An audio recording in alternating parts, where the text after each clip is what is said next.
Mi padre me llamó fracasado por 10 años. En la cena de Navidad, mi cuñado reveló que yo era su jefe.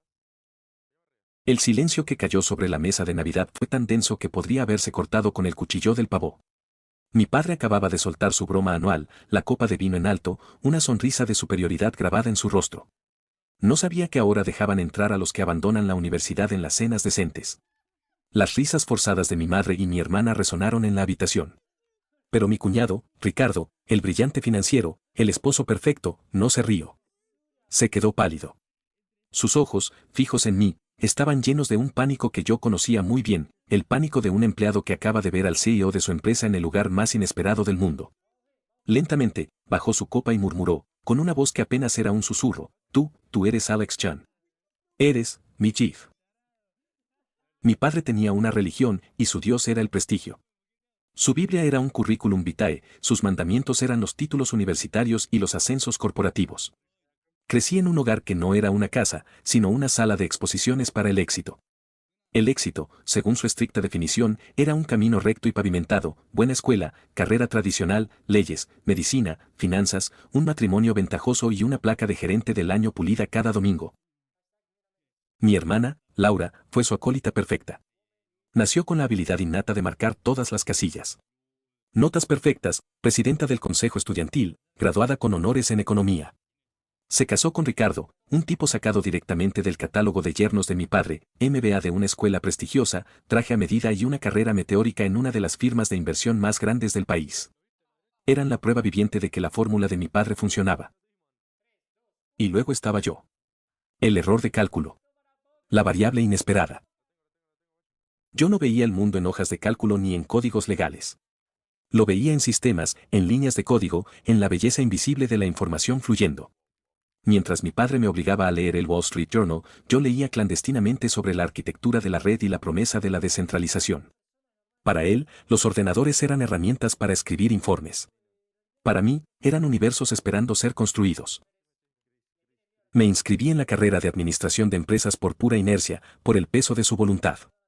Fueron los 2 años más largos de mi vida. Me sentía como un traductor atrapado en un país cuyo idioma odiaba. Cada clase sobre marketing o recursos humanos era una tortura, un recordatorio de que estaba viviendo el guión de otra persona.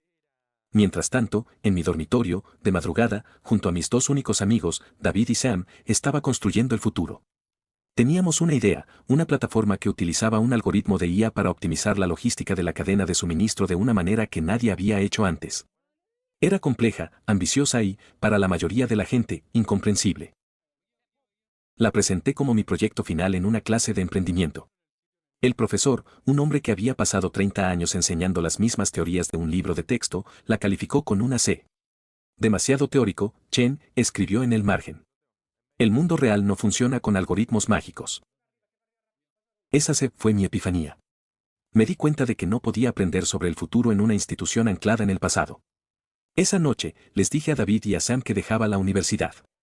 Íbamos a construir nuestra plataforma, llamada Nexus, por nuestra cuenta. Informar a mis padres fue el equivalente a detonar una bomba nuclear en la sala de estar. No hubo debate. Hubo un monólogo. Mi padre se paseaba frente a mí, con el rostro congestionado por la ira y la decepción. Desechar una educación de $100,000 por un jueguito de ordenador, escupió, la palabra jueguito cargada de todo el desprecio del que era capaz. No es un juego, papá. Es una empresa. Es el futuro. El futuro es un título, un trabajo estable, una pensión, sentenció. Tú no estás eligiendo un camino diferente. Estás eligiendo el fracaso. Estás eligiendo la vergüenza. Se detuvo frente a mí, sus ojos fríos y duros como el granito. Mientras vivas bajo mi techo, seguirás mis reglas. Si cruzas esa puerta, no vuelvas. No quiero a un fracasado manchando el apellido de esta familia. Mi madre estaba de pie junto a la chimenea, retorciéndose las manos, su silencio una forma de complicidad. Mi hermana me miraba con una mezcla de lástima y desdén. En sus ojos, yo ya no era su hermano, era un problema, una mancha en el perfecto retrato familiar. Esa noche, hice una maleta. Mi padre no se despidió. Mi madre me dio un abrazo rápido y susurró, por favor, recapacita. Pero yo no estaba huyendo. Estaba escapando. Los siguientes 10 años fueron un borrón de trabajo, cafeína y una fe casi suicida en nuestra idea.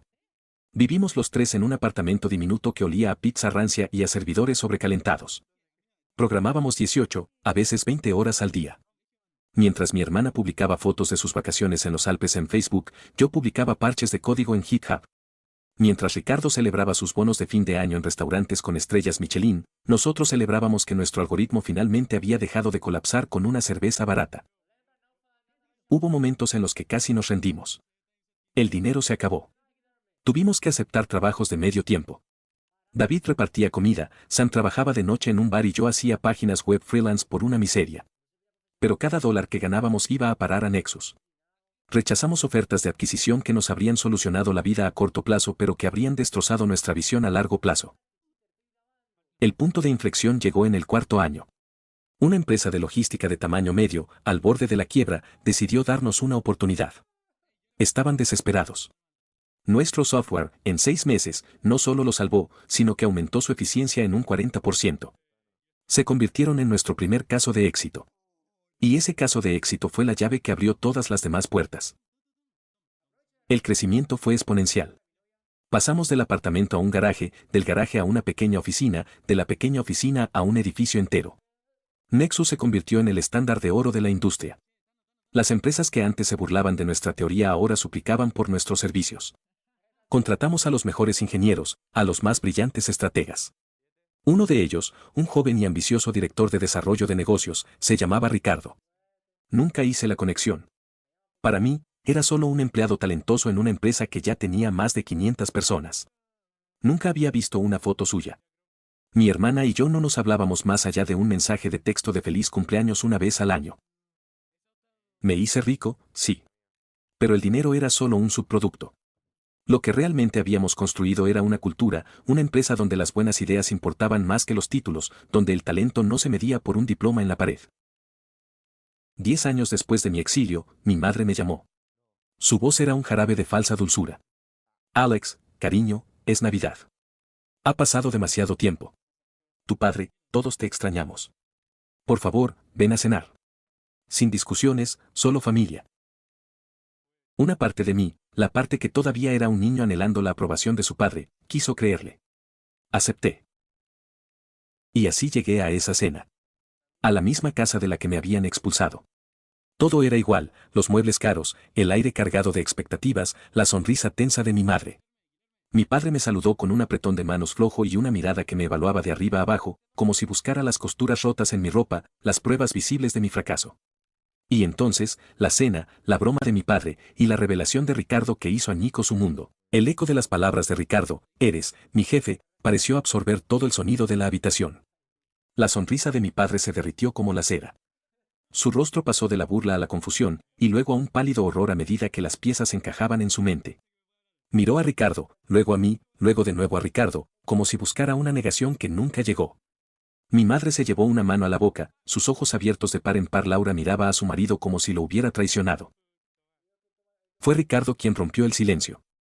Nexus, tu apellido es Chen. Alex Chen, tartamudeó, el sudor brillando en su frente. Nunca se me ocurrió. Eres una leyenda en la oficina. El fundador que nadie ha visto. No dije nada. No necesitaba hacerlo. El silencio decía más que 1000 palabras. Dejé que se cocinaran en la verdad incómoda de su propia ignorancia. Durante una década, habían vivido en su torre de marfil, asumiendo que yo estaba en algún lugar abajo, luchando por sobrevivir. La idea de que yo no solo había sobrevivido, sino que había construido el castillo en el que su yerno modelo era solo un cortesano, era un concepto que sus mentes no podían procesar. Finalmente, me levanté. Doblé mi servilleta y la puse junto a mi plato intacto. Gracias por la cena, mamá, dije con una calma que me sorprendió a mí mismo. Estuvo deliciosa. Caminé hacia la puerta. Nadie se movió. Nadie habló. Eran estatuas en su propio museo de arrogancia rota. Mientras salía al aire frío de la noche, escuché a mi padre decir mi nombre por primera vez en 10 años, no como una acusación, sino como una pregunta desesperada. Alex. No me detuve. No miré atrás. La venganza, me di cuenta en ese momento, no era un plato que se sirviera frío. Era un plato que no se servía en absoluto. Simplemente te levantabas de la mesa y te ibas. Los meses siguientes fueron un asedio. Llamadas de mi madre, llorando, suplicando otra oportunidad. tu padre no lo decía en serio. Está muy orgulloso de ti. Mensajes de texto de Laura, llenos de una familiaridad forzada, invitándome a tomar un café. Incluso Ricardo me envió un correo electrónico torpe y formal a mi cuenta del trabajo, disculpándose por la situación incómoda. Borré cada mensaje. Rechacé cada llamada. No por rencor, sino porque entendí una verdad fundamental: no querían reconciliarse conmigo. Querían reconciliarse con mi éxito. Querían una parte de la historia, una forma de reescribir el pasado y decir, siempre supimos que lo lograrías. Pero yo recordaba la verdad. Recordaba la puerta cerrándose a mi espalda. Canalicé toda esa energía no en destruirlos, sino en construir más. Nexus se globalizó. Abrimos oficinas en Londres, Tokio, Sao Paulo y Berlín. Pero no quería solo construir una empresa. Quería construir un legado que fuera la antítesis de todo lo que mi padre representaba. Creé el programa Naxxtrapen, una beca que financiaba por completo a jóvenes brillantes que habían abandonado la universidad para perseguir una idea, proporcionándoles no solo dinero, sino también mentoría y recursos. Cada vez que firmaba un cheque para un joven de 19 años con una idea loca y la mirada encendida de pasión, sentía que estaba sanando una parte de mí mismo. Luego, fundé la Chen Foundation. Usé el apellido de soltera de mi madre. Un pequeño acto de rebelión silenciosa. La fundación se dedicaba a financiar a emprendedores de entornos desfavorecidos, personas a las que el sistema, al igual que mi padre, había descartado como fracasos. 3 años después de aquella Navidad, recibí una llamada de mi tía. La empresa familiar de mi padre, una pequeña firma de consultoría que siempre había sido su mayor orgullo, había quebrado. Una serie de malas inversiones, una incapacidad para adaptarse a un mercado cambiante. La misma rigidez que lo llevó a rechazarme lo había llevado a la ruina. El banco había ejecutado la hipoteca de la casa de mi infancia. Hice una llamada a mi equipo financiero.